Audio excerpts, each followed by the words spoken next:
সীমিত আয়ুরেখার জীবনে কত উত্থান পতন আর তাকে ঘিরে কত অন্তহীন আয়োজন।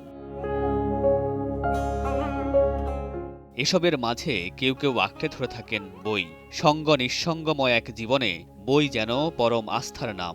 সবকিছু যখন ছেড়ে যায়, নিঃসঙ্গ মানুষ তখনও আশ্রয় খোঁজে বইয়ের ভাঁজে। পাতার পর পাতা উল্টিয়ে শেখে জীবনের নতুন কোনো বোধ।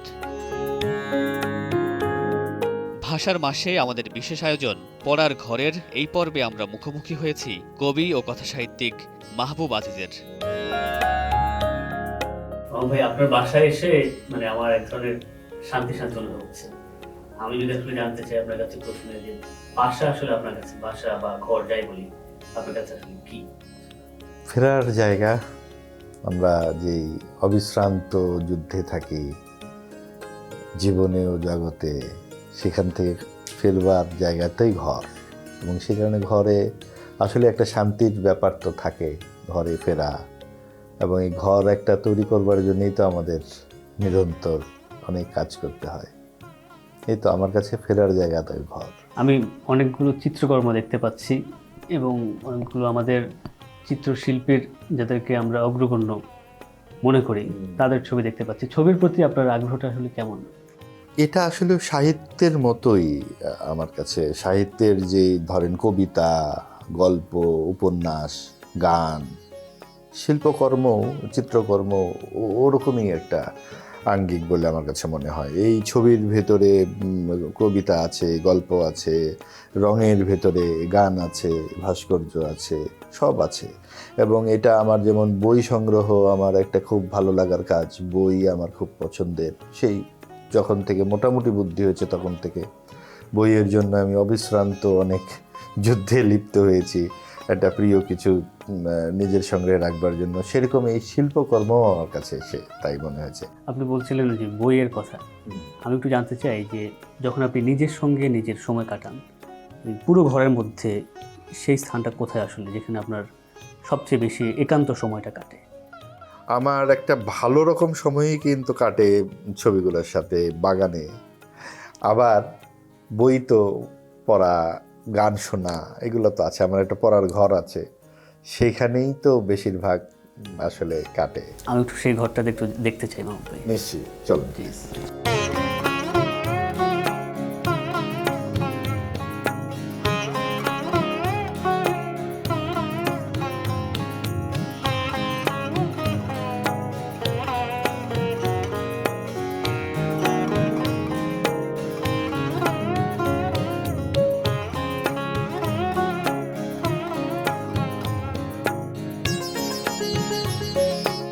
মাহবুব ভাই, আপনার পড়ার ঘরে আসলাম।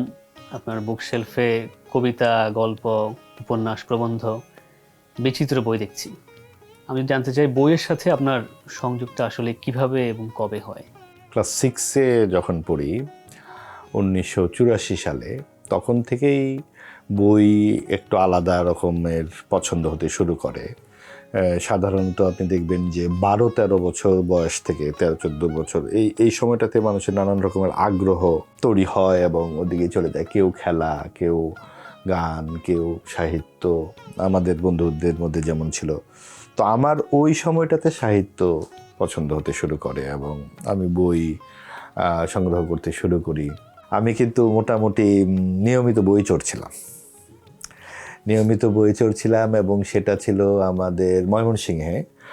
যখন এসএসসি পরীক্ষাটা শেষ হলো 1989 সালে, আমার এক বন্ধু কায়ুম এবং আমি মিলে ঠিক করলাম যে ও বলবে যে আমি আমার বাসায় যাচ্ছি পড়তে, আর আমি বলেছি আমার বাড়িতে যে আমি কায়ুমের বাসায় পড়তে যাচ্ছি, বলে আমরা ঢাকায় চলে আসতাম। তখন বাসে করে ময়মনসিংহ থেকে ঢাকায় চলে আসতাম। 3 ঘন্টা 3.5 ঘন্টা লাগতো। সেই এসে আমরা চলে যেতাম জাদুঘরে। আমরা খেয়াল করেছি যে জাদুঘরে কিন্তু 1 নম্বর গেট দিয়ে ঢুকে ব্যাগ রাখা যেত, আবার একটা টোকেন দিয়ে দিত, আরেক দরজা দিয়ে বেরিয়ে যেতাম। তাহলে এই যে ধরেন 8-10টা বই চুরি করলাম, সেইটা তো কোথাও হেফাজতে থাকা দরকার, কারণ আবার ধরা পড়লে তো এটাও যাবে। তো আমরা জাদুঘরে ওটা রেখে আরেক দরজা দিয়ে বেরোয় আবার নিউ মার্কেটে যেতাম। নিউ মার্কেটে তখন সারি সারি দোকান ছিল, স্টেডিয়ামে ছিল ম্যারিয়েটা একটা বইয়ের দোকান, পাঠক সমাবেশ তখন কেবল হয় মাত্র। তো এই অবস্থা, সারা দিন এই ঘটনা ঘটানোর পরে আমাদের এই ব্যাগ এরকম হয়ে যেত। লেখকের লেখার যেমন একটা প্রস্তুতি প্রয়োজন, আপনার কি মনে হয় পাঠকের কোনো প্রস্তুতি আছে? অবশ্যই আছে, এবং পাঠক লেখক সবই না, এগুলো কোনো কিছু ব্যাকরণ বইতে লেখা থাকে না যে আপনি এটা করবেন। আপনি আপনার যেটা ভালো লাগবে আপনি সেটাই পড়বেন, আপনার রুচি আপনাকে নিয়ে যাবে। এখন আসলে বই আপনার সামনে দরজা খুলে দেয় মানুষের মতো। আপনি ধরেন দুটো মানুষের সাথে সারা জীবন কথা বলেছেন, আপনি তাহলে ওই দুটো মানুষের সাথেই আপনার যাবতীয় লেনদেন। আর আপনি যদি 2000 মানুষের সাথে কথা বলেন, আপনার কীরকম জানাশোনাটা হবে? বই তো একটা মানুষের মতো।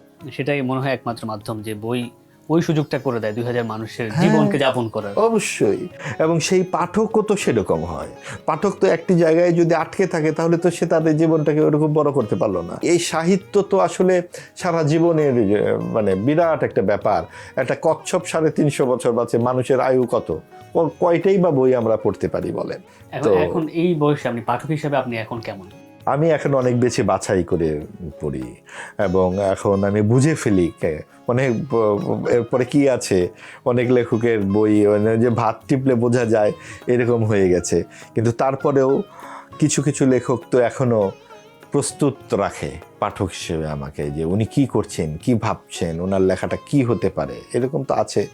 আর অনেক গুরুত্বপূর্ণ লেখকই তো এখন আর জীবিত নাই, যাদেরকে দেখে ছোটবেলায় প্রাণিত হতাম। মাহবুব ভাই, আপনার সঙ্গে বই এবং আপনার সাহিত্য ভাবনা নিয়ে আলোচনা করে খুবই ভালো লাগলো।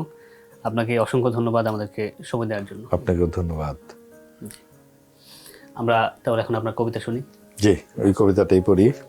আমি তোমাদের কেউ না, তোমাদের তৃষ্ণার্ত সন্ধ্যা, অজস্র উদযাপন, অবিরল হাস্যধ্বনি। আমি কোথাও নেই, থাকি না। তোমাদের সমবেত আনন্দ, ঘন হয়ে বসা কালো কফি, চুরট, অসীম স্বপ্নের উড়োজাহাজ। আমি কোথাও নেই। অবিরাম হাসির পাশে, কলরলের মাঝ পথে, যদি তোমাদের কারো চোখে আচমকা ঝাপসা হয়ে ওঠে একটি অচেনা গাছের নিঃস্ব বিবর্ণ পাতাটি, ঝরে পড়ার সময় কোনো শব্দ হয় না, টুপ করে পড়ে আলতো। তুমি, তোমরা জানবে আমি ছিলাম ওই ঝাপসা চোখ, ঝরে পড়া একলা পাতা।